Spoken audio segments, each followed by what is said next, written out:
1er mars 1980, l'officier Bob Warner se prépare un café chaud pour affronter la nuit de travail qui l'attend.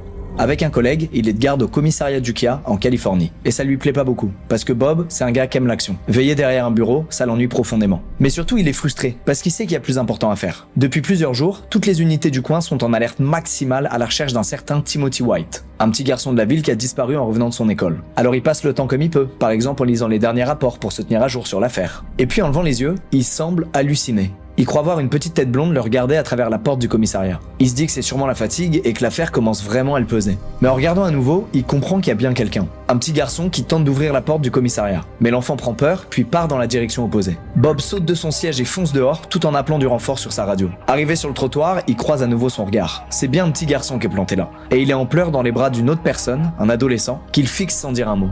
Bob ne le sait pas encore, mais il vient tout juste de retrouver Timothy White, disparu depuis plusieurs jours, mais aussi un certain Steven Steiner, disparu